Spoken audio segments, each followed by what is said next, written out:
thank you for the next 15 minutes of your attention.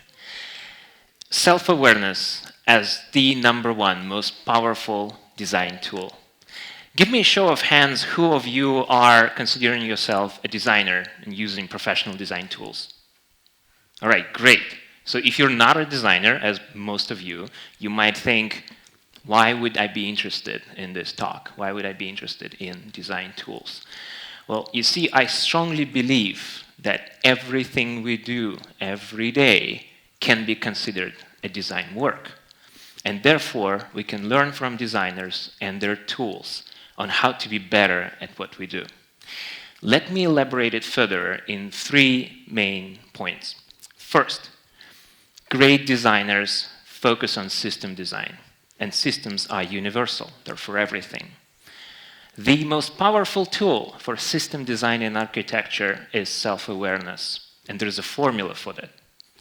And if you master that tool, not only you can be very successful at design, but you can design for success. So it works both ways. A little bit of a personal story first. My personal wake-up call came to me when I saw Vladimir Putin feces auctioned out on eBay in a jar. A description read, "A perfect item for all the fans of Vladimir Putin's creative portfolio." A price was very high. I did not buy it. I laughed at the joke. But it was the semantics of that phrase that really made me think. Creative portfolio of a politician? Can those be related? Can anyone have a creative portfolio? After 2 glasses of wine, a conclusion came. In fact, it was possible. Let me explain you why. You see, as designers, we learn to focus on the foundation, the discipline, not the outcomes, not the manifestations of it. We're not focused on the app or a website or a chair, right? We're focusing on a systematic approach towards measurable success, an approach that allows for validation, pivoting, and improvement. In other words, a system. What is a system? A system is something that has a clearly defined goal. For example, I want to lose weight. That's a good goal. A system is something that has repeatable steps towards that goal, right? I'm going to exercise a couple times a week. Hopefully, I'm going to lose weight. And every system has a feedback loop, right? In a month or 2, I'll find out that my belly shrunk, so I'm obviously losing weight, so it must work. That's the reason designers really love systems. You see, system allows us for repeatable success.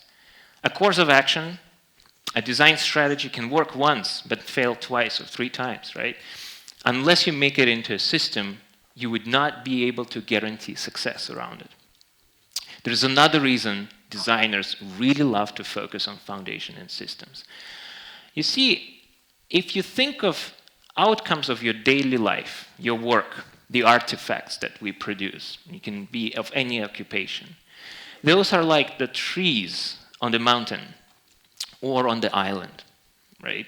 Where the discipline that you're applying is the foundation behind.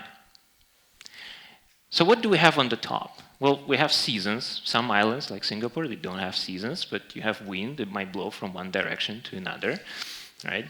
There are tools that come every day, and there are always people who are faster than you at learning new tools, right? And there's stuff. Well, humans are very stuffy, and it could be political changes, it could be economical recessions, it could be a change in trends or fashion. Something that we felt was a great idea last year is suddenly a horrible idea this year, right? And if you're focused on the bottom, that's a rock-solid foundation, right?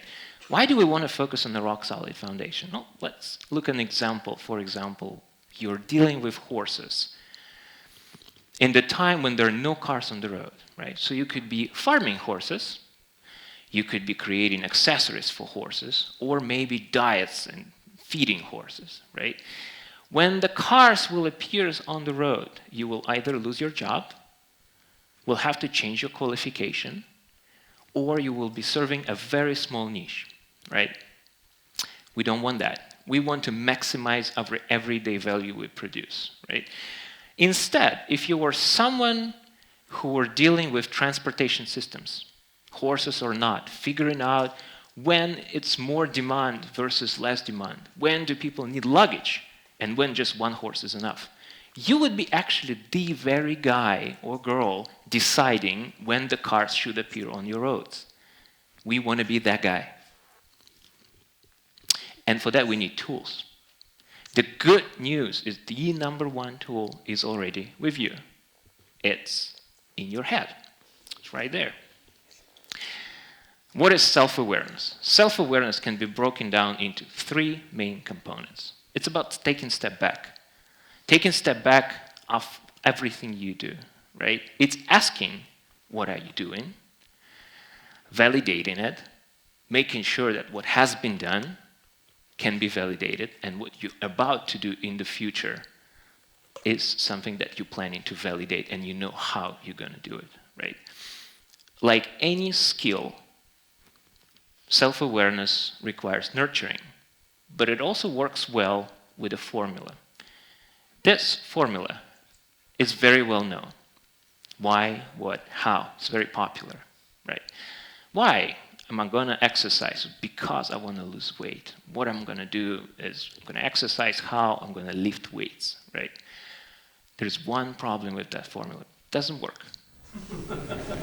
It's oversimplified, right? Some exercises don't give visible results. If you want to lose weight and you're talking about your belly when you're talking about weight, lifting weights is definitely a wrong exercise. And it's not even contextualized to you personally. How did you know you have extra weight in the first place? Like some things that are better when they're slightly more detailed, there is another formula. It's 2 times of why, 3 times of what, and 2 more times of how.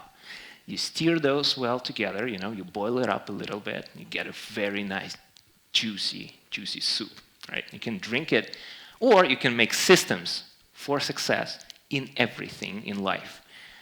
So what is about the first 2 whys? First why is simple, that's your goal, right?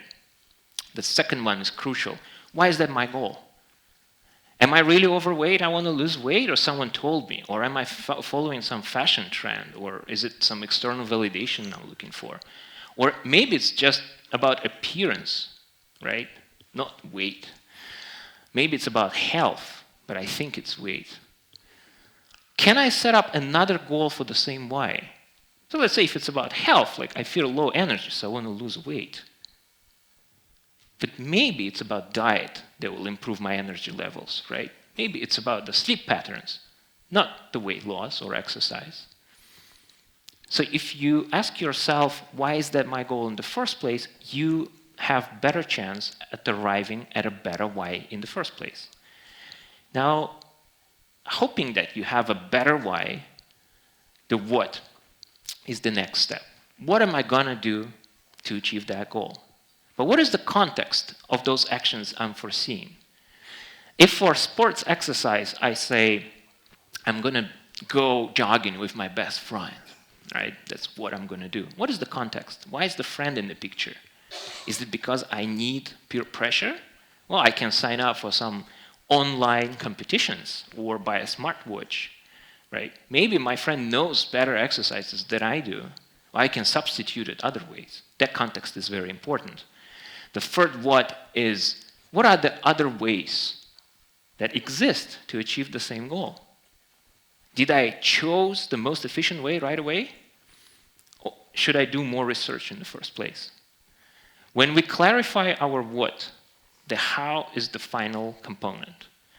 How allows us to break what in a repeatable steps, and that's the key. Your how cannot be one sentence. It has to be repeatable steps you can commit towards. The second how is about validation.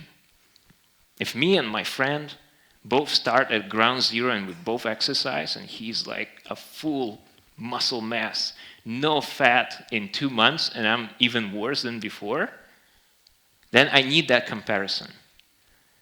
I need that context to know that what I'm doing is not performing as expected, therefore I can pivot or adjust. Having those in mind, we can build systems for anything, and we don't have to be a designer, right? It is a tool that designers use, but really is a universal tool. You can build a habit, because habits are systems. You can build furniture systems or applications or websites, and it all starts by remembering the 3 main things. First is how universal it is. You should focus on the foundation. Then you can maximize your value. Second is the formula is not too simple, but not too complex. And the third thing, whatever you want that has a goal can be made into a system. I have this website, mydesign.tools, that has this formula and everything that I present spelled out. So if you guys didn't capture it, just go there, have fun. It has a link for some simple exercises on saving money every day, which is a great habit example. So just enjoy. Thank you.